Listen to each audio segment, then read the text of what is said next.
Assalamualaikum warahmatullahi wabarakatuh. Jumpa lagi kita dalam channel saya.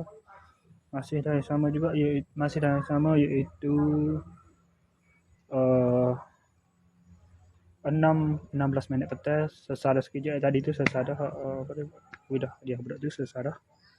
Aira tu sesada. Okey. Sekarang ni pukul 9.12 minit test. Biasa video daily report kita untuk hari ini.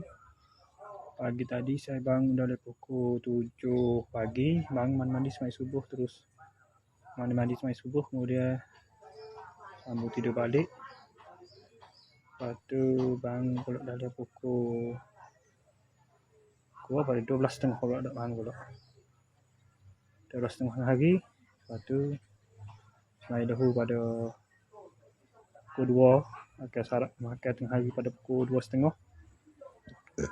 2.40 pergi ke Saka di Sibora Testa Bajo, minta bajo untuk tahun depan. Kena isi tahun ni. Sampai apa? Boleh ada daripada ujung juga dah sampai ujung tahun siapa bajo baca poskala. Tahun ni dia panggil bajo tahun ni kan, batu bajo tu. Lagi siapa tempoh lagi tak siapa kematangan pokok dah.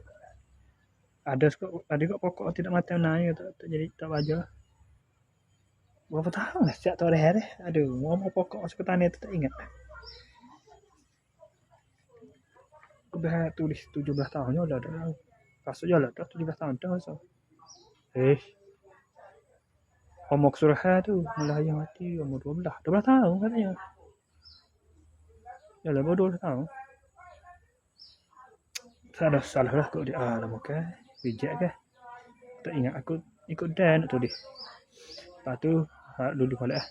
Lepas tu balik tu singgah sini kejap.